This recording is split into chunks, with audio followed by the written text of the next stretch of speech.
dreamers.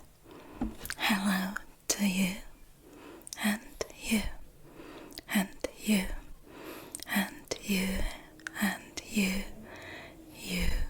you. I am so happy to see you again. And if you are new here, I'm Christina, and I make ASMR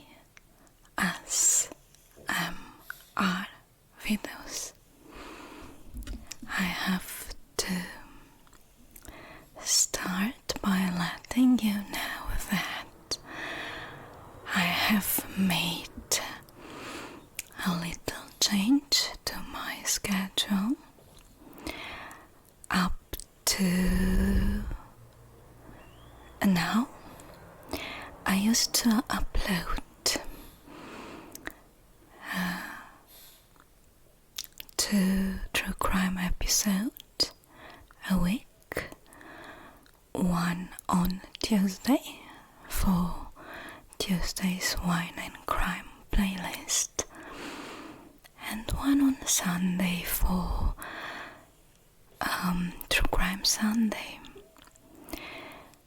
But I noticed that my true crime haven't done too well lately, and I think summer is to blame for this, because people, generally speaking, spend more time outside doing more exciting things than staying inside and listening to ASMR stories, which is perfectly normal. So I have to start a new project during summertime called Mystery Summer, and I'm going to upload 1 true crime episode a week instead of 2. And I'm going to change the day, and it will be Wednesday. So during summer time, I will upload 1 true crime episode a week on Wednesday. And when autumn returns, I will go back to the older schedule. So I'm happy to be here. I want to thank you for all the birthday wishes, for your super thanks. Thank you. You are so nice and kind. I am so proud of our little community. Let's get started. So find yourself a cozy spot. Close your eyes and let's listen to another story. And as usual, I will take you back in time, because if you follow my channel, our channel, you know that I love older stories. I have to film during the day, because at night I think everyone moves in the streets. Although we live in the countryside, it's really noisy at night. There's a group of bikers, so you will hear Luna, my pug, snoring next to me. When I film during the night, she stays with her daddy. But bugs are like shadows, they follow you everywhere. I will take you back to 2004. It's the 16th of January, and it is a freezing cold night. A fresh of snow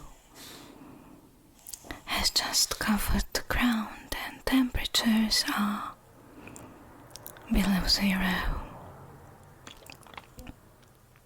A beautiful, petite and very elegant young woman wearing a classy black suit has just finished her shift at a department store where she works as a beauty consultant. She drives her car to a parking lot, and there a man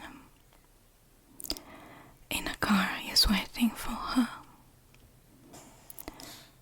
The man starts the engine and leaves, and the young woman follows him.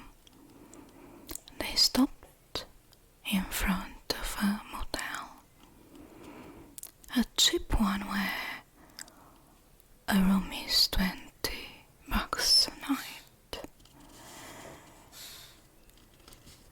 And they enter that motel together.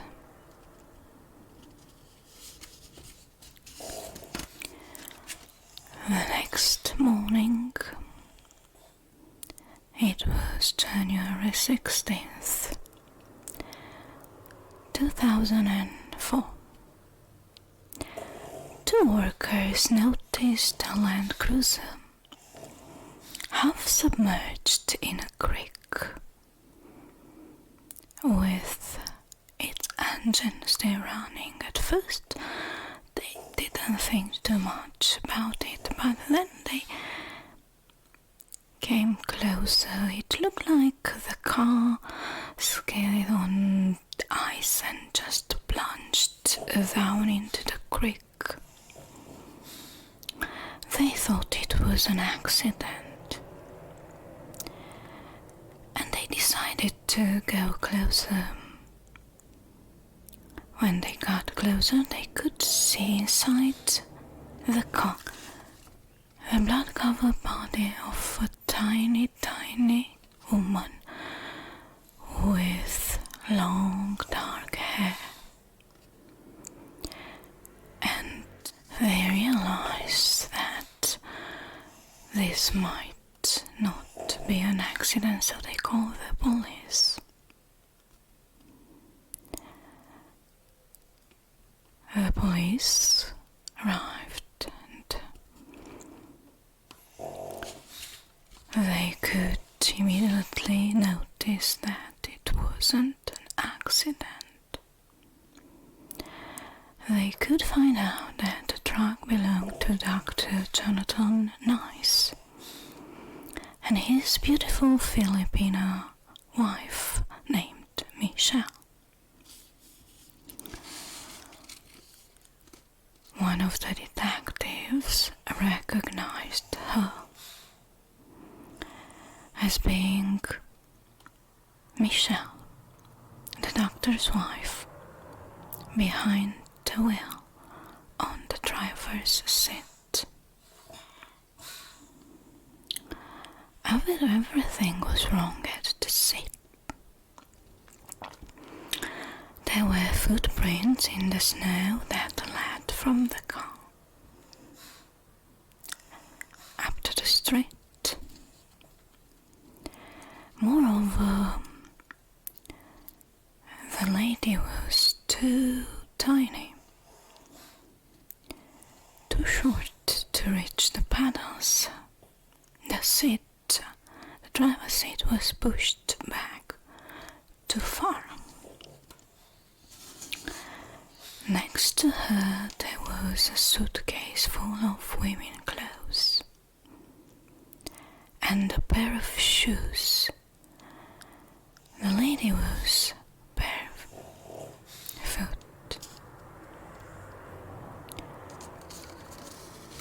How did this mother of 3 children ended up with her car half submerged in creek in a rural area of New Jersey.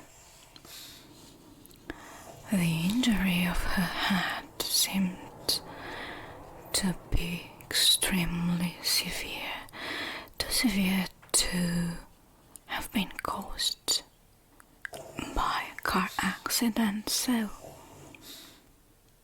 the police immediately suspected foul play and could see that this was a second crime scene. They could immediately tell that it was foul play and a lady had been killed in another place. And then a second crime was arranged to look like she had had an accident. The police immediately announced Michelle's husband, Jonathan, 53 years old, announced him that his 34 years old wife had been found dead in her car, half submerged in a creek. And Jonathan told that he last saw Michelle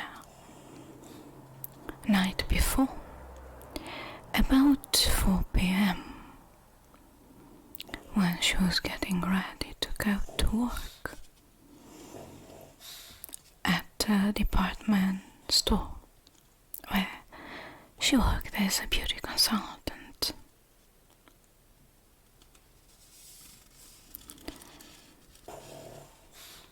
And that was it. That's what he said. But let's go back to the beginning of their marriage, to the beginning of their story. Let's find out why I called my story Male Altered Bride. If you follow my channel, our channel, you might know that I have another story called The Perfect Male Altered Bride. And I'm talking in there about other victim called Anastasia. It seems that male altered bride is some kind of industry, and some people make good money out of it. Girls from poor countries join different agencies that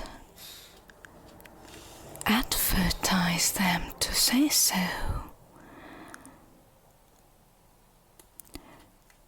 to potential husbands from high developed countries. Nowadays there are online sites, to say so, but back to those years there were magazines, newspapers, albums from where a potential husband looking for a wife looked through and chose the one that he liked best. So it was like he wanted to buy a car or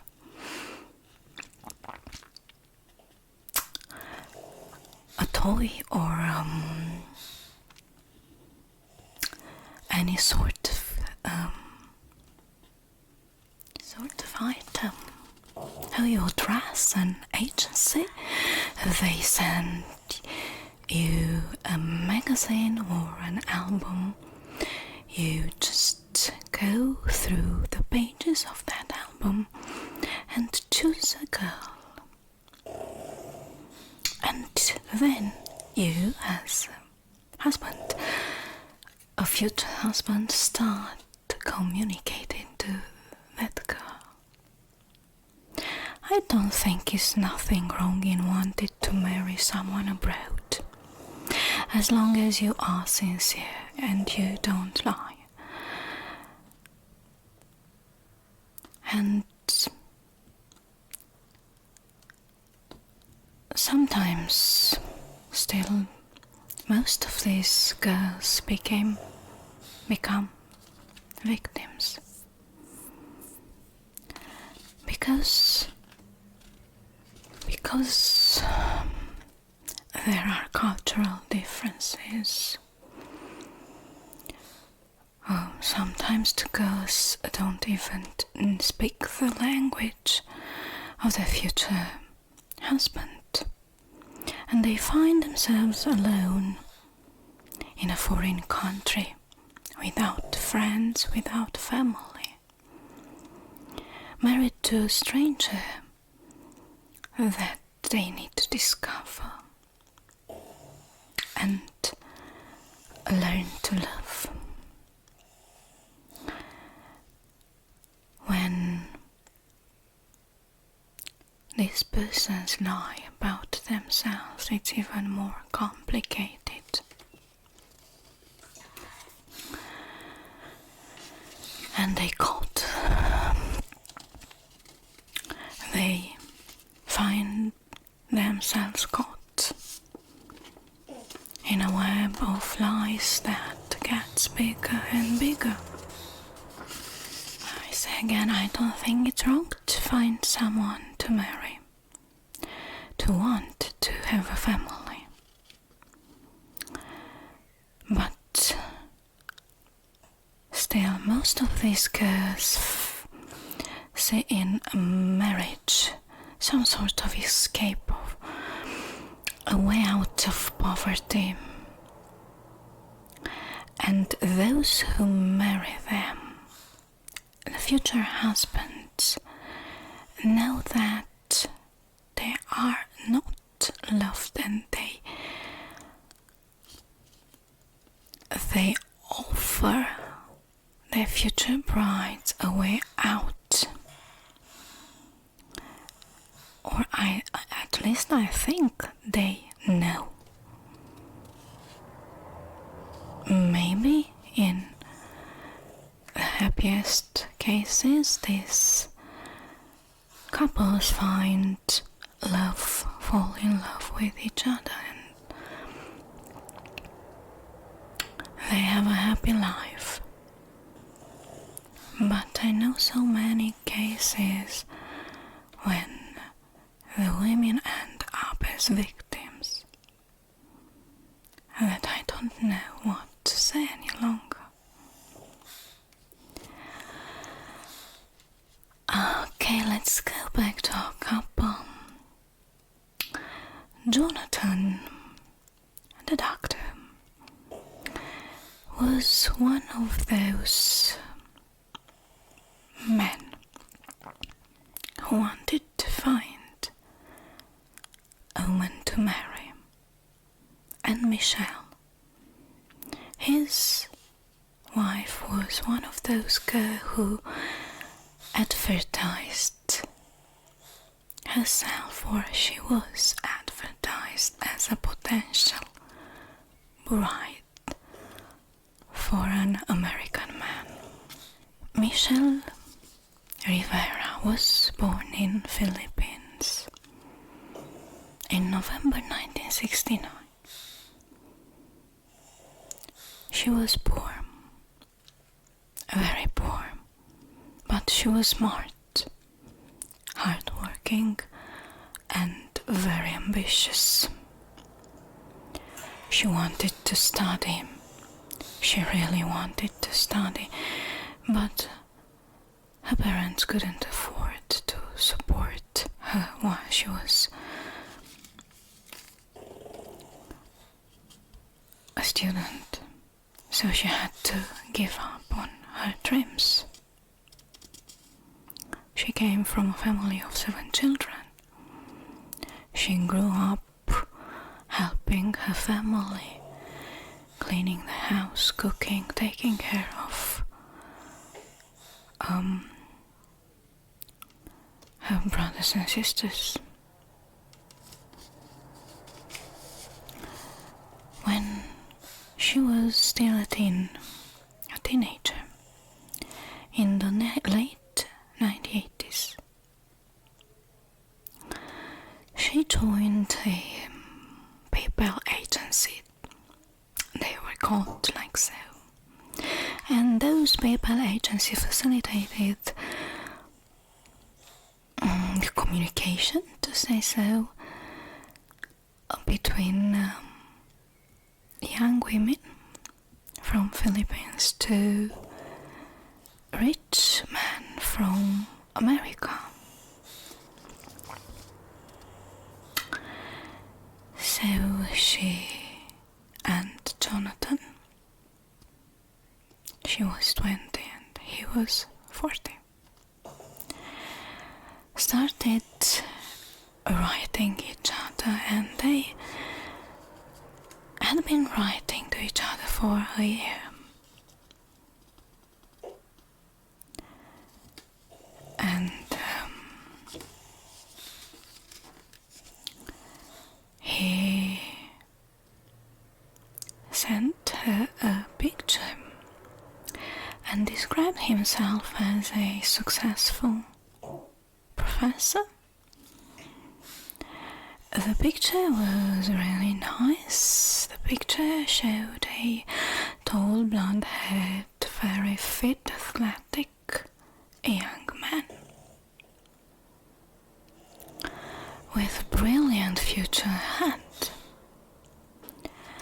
So the girl from Philippines who was dreaming of going to America and living the American dream, it seems extraordinary. So Michelle knew English. She could speak English fluently. She could write. So Michelle wrote back and sent her best picture. And she was quite impressed.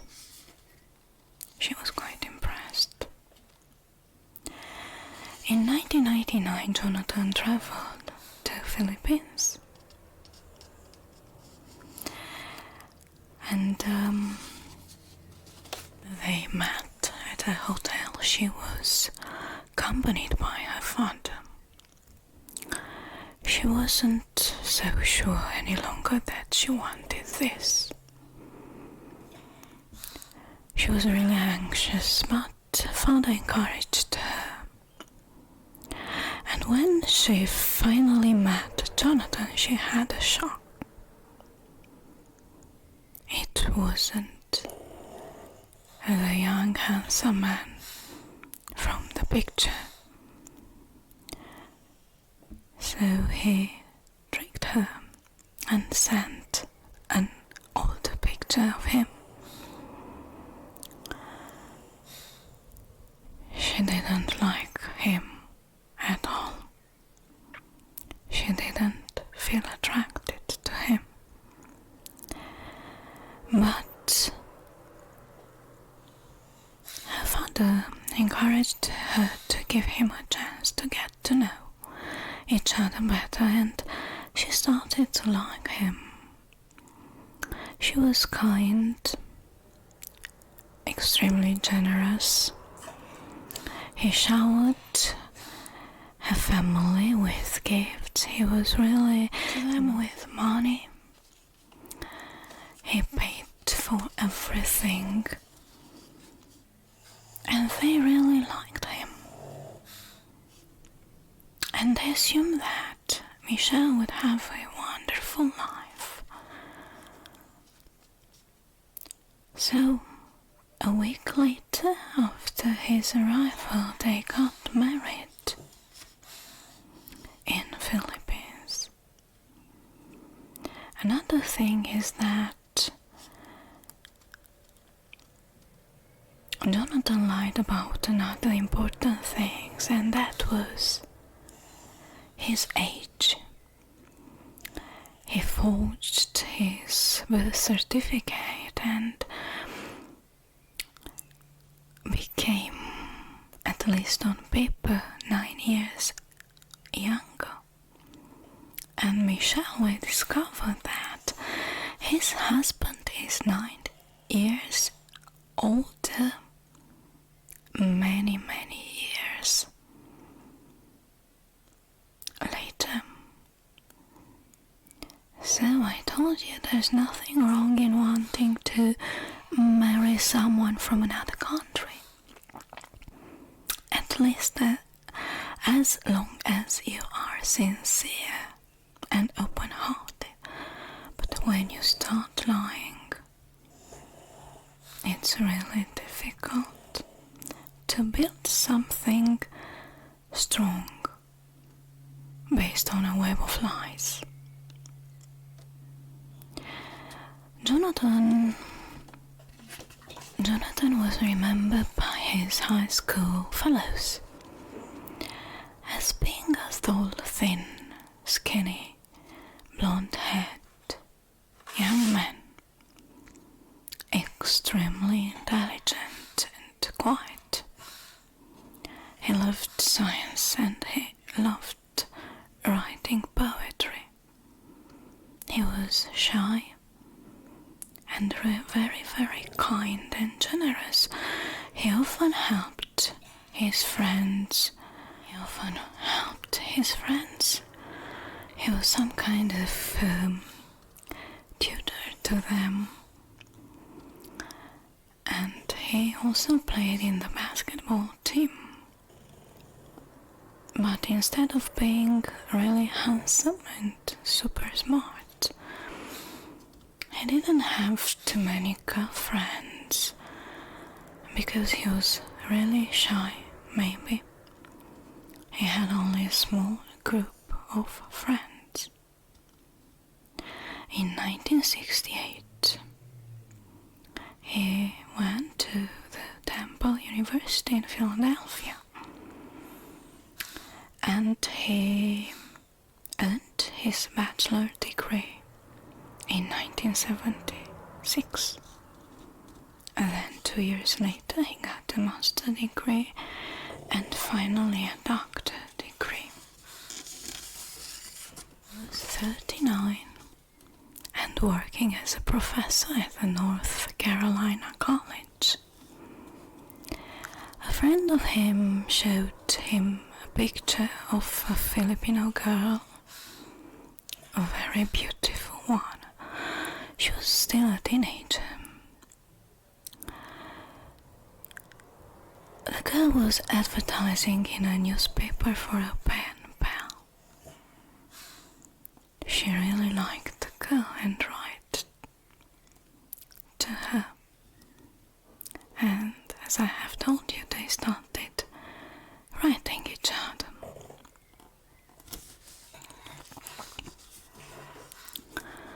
When they got married, he was 40. She didn't know that. And she was 20.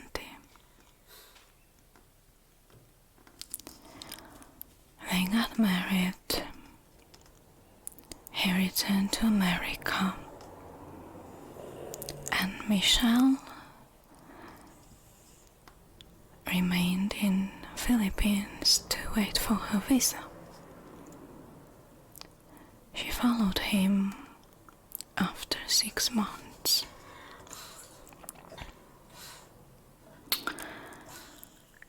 She didn't seem to be really anxious to leave and follow her husband.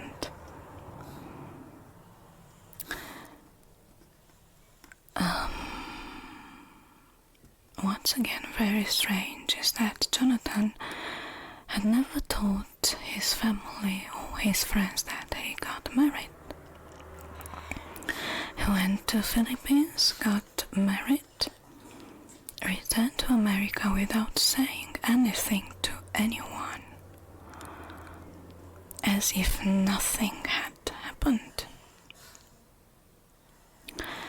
And when 6 months later Michelle followed him, they made up a story about how they met. They invented a story. He invented a story. And they agreed to tell everyone that they met on Hawaii on the beach, and it was love at first sight. So Jonathan was ashamed to admit that. He ordered a male bride.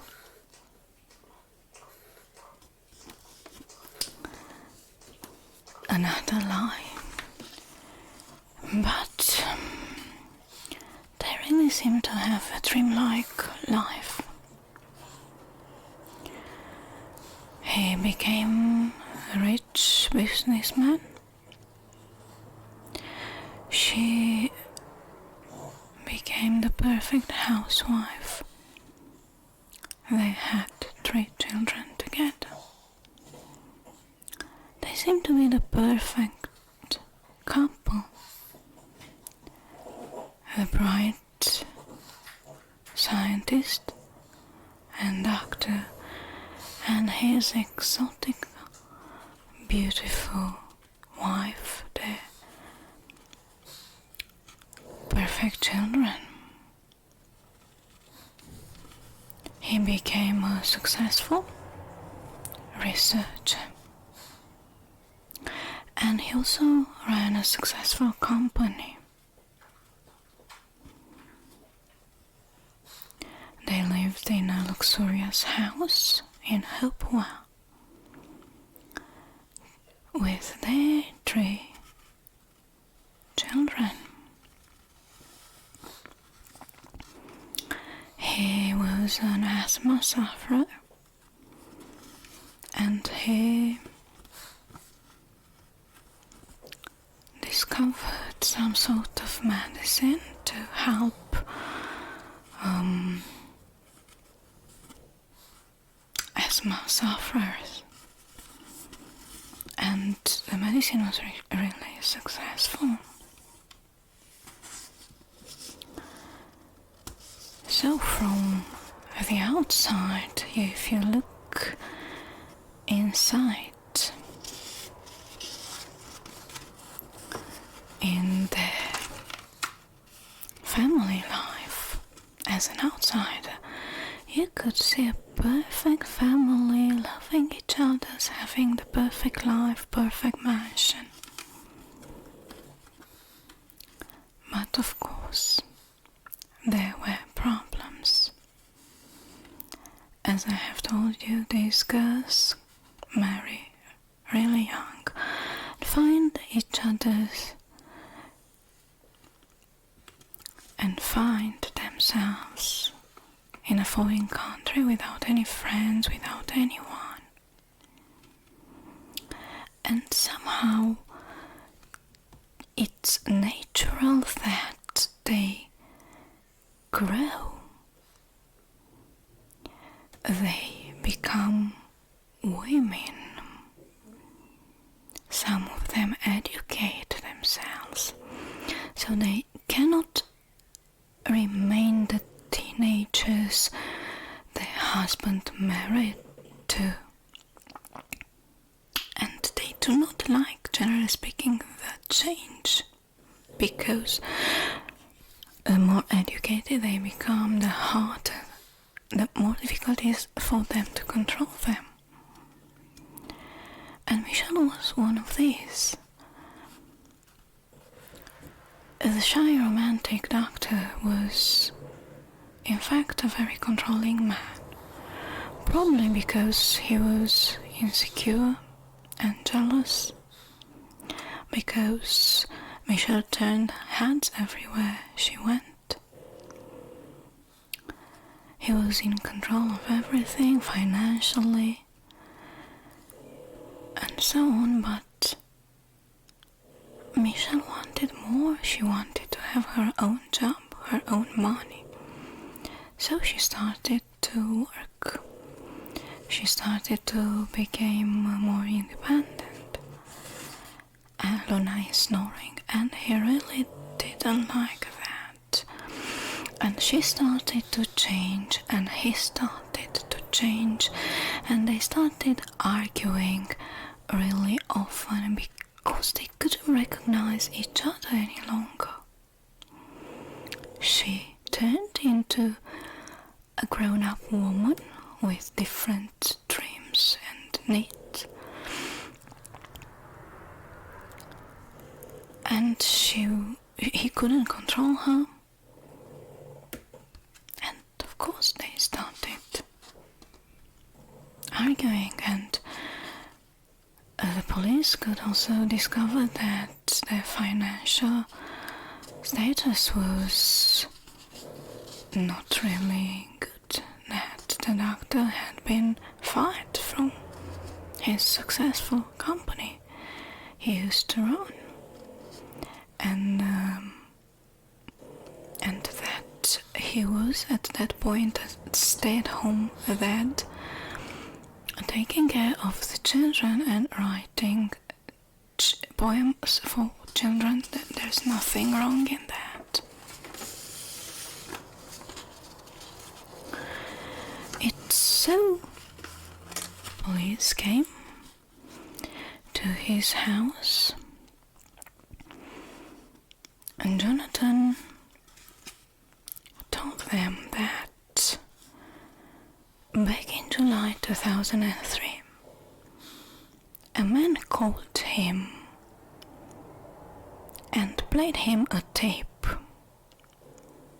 of his wife having a close encounter, if you know what I mean, with someone else. And that person asked for a huge sum of money. But Jonathan didn't want to pay, and he called the police. And the police started investigating that matter. And Michelle had to admit to the police back then in 2003 that she was having an affair with a man named Miguel, who is known as Alexander. And that man was in fact a family gardener. He was younger than her husband. He was handsome, and she fell for him.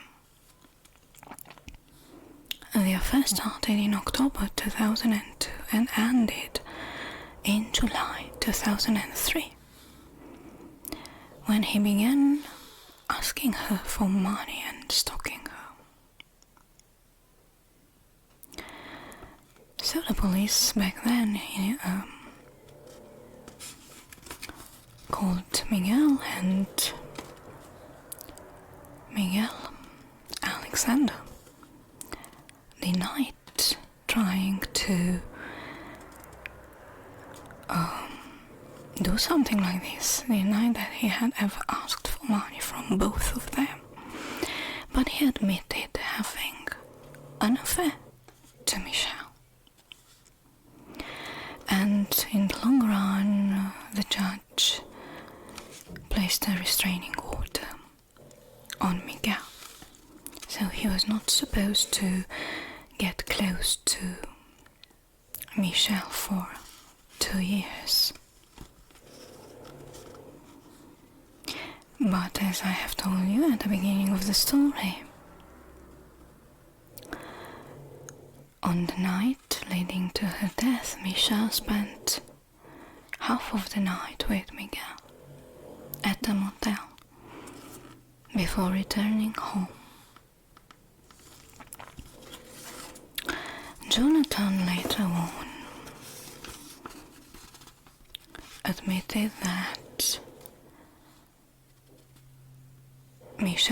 return home that night, and that she attacked him in the garage with a stiletto. They fought. She fell and hit her head. Then he put her in the car, drove about a mile, and walked back home. But the evidence found all over the house contradicted him.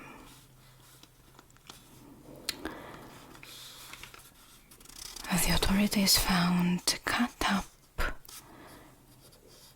shoe soles hidden all over the house and in the garage, and those soles matched the footprints left at the accident scene.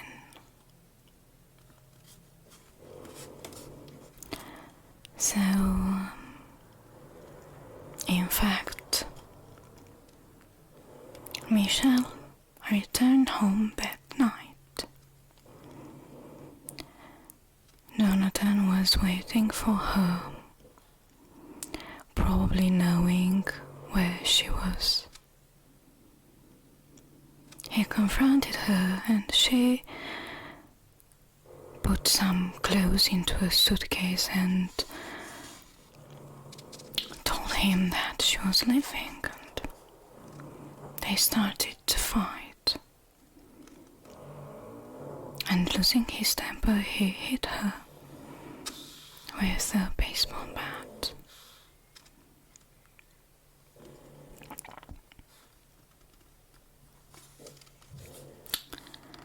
And this way he ended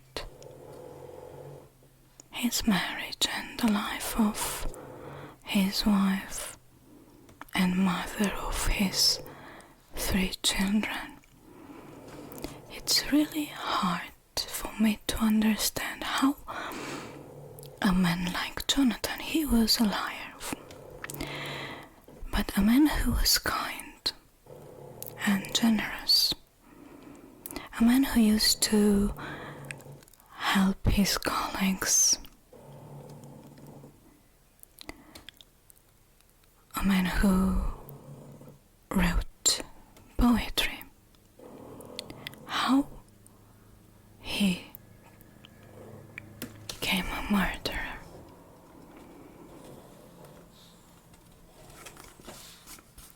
I think they both made mistakes in this story. They both lied each other and betrayed each other. But unfortunately, the one who paid the supreme price was Michelle.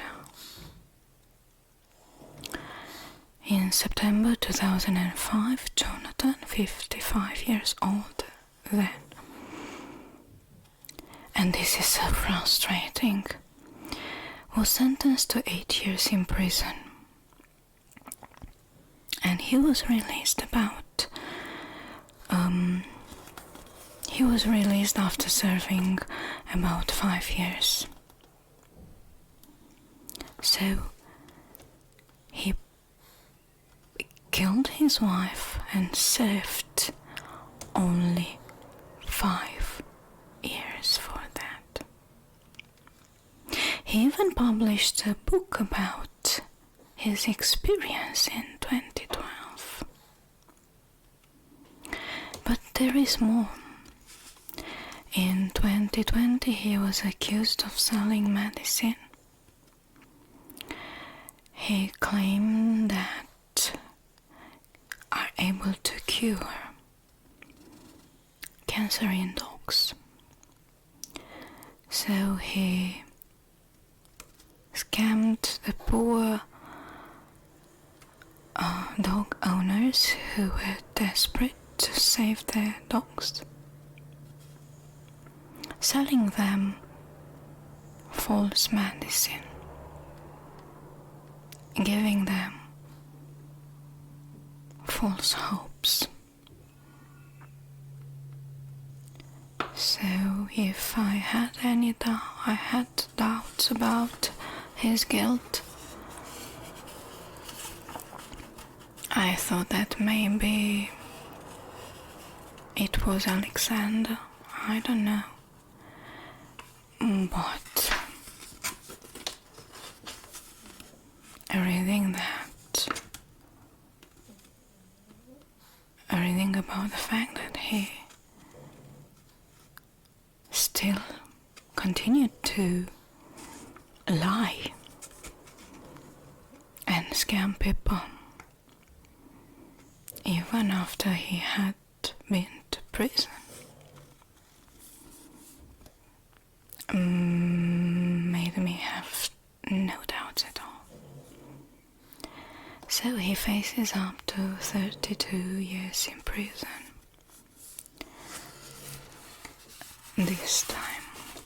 So thank you very much for listening.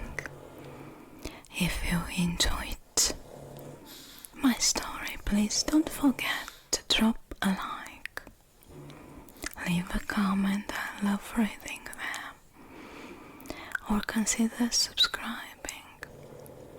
I hope that you are having a wonderful morning or afternoon or night, wherever you are in this world.